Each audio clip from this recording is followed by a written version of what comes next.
Hello, everybody, and welcome back to, I guess this is the sixth installment of Reader Questions. It's going to be a short one this time. I really only have one question in two parts, and they're both from Billy on the Facebook fan page. So I'm just going to get right into it. Because there's no housekeeping this time around. I'm just closing up NaNoWriMo. I'm in the midst of the final sprint. Already hit my 50,000 words, but the plot is taking a bit longer.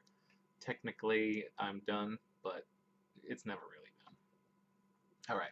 So, first question about your process for how you establish voice and mannerisms and actions of a character.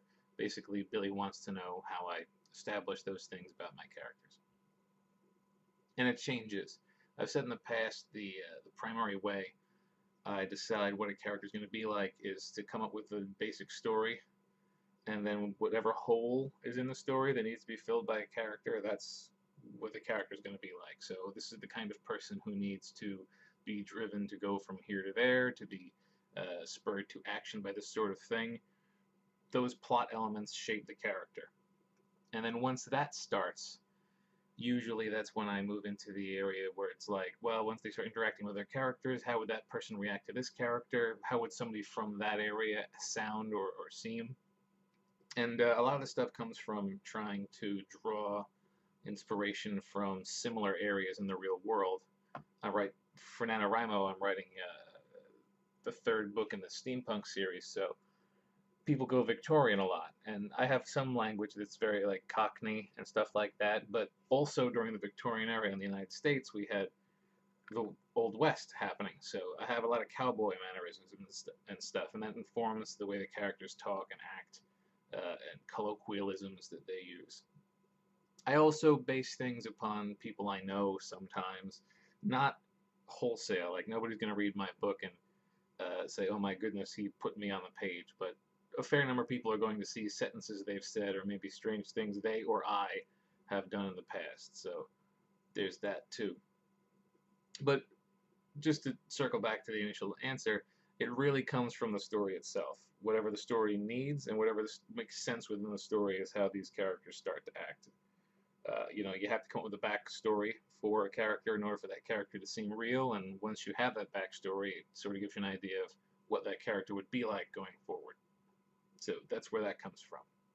Second part to the question, for settings, how inspired are you by places you have been versus your imagination? There's a fair amount of inspiration from places I've been. The Book of Deacon trilogy, most of the series, in fact, takes place in the Northern Alliance, which is perpetually snowy and icy. And my family and I have spent a lot of time in Vermont. We have family up there, and we have land up there. So it's a very snowy place, and even for much of the year. So a lot of those visuals sort of work into my head. But as you'll see if you read my stuff, a lot of my places do not and cannot exist. So whereas there are elements of places I've been that inspire these places, moreover, it's just things I've seen in popular culture and then just sort of stewed and fermented in my brain until it comes out the way I want it. So you'll get places like N12, which it's got a very loose basis in a short story I read, which I'd have to dig up to see the name of. Then there, a lot of the settings will come from, again, like the characters, it'll come from the requirements of the story. Like when the steampunk thing has lots of airships, and I needed a reason that there are airships, how they stay in the air, why people would have airships preferentially over things that go on the water or things that go on the land.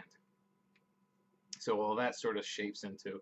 It's amazing, really, for me how much of the plot shapes everything else, and then eventually how it feeds back and starts to shape the setting and characters start to shape the plot. So it's a big circle.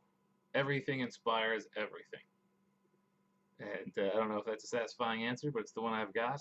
And that concludes our question and answer for this week. If you've got any more, leave them in the comments below. And if I have, first time I've only had 2 questions. Usually I get 3. So if you've got anything you're interested in, leave it in the comments, and I'll be glad to answer it. Thanks for listening.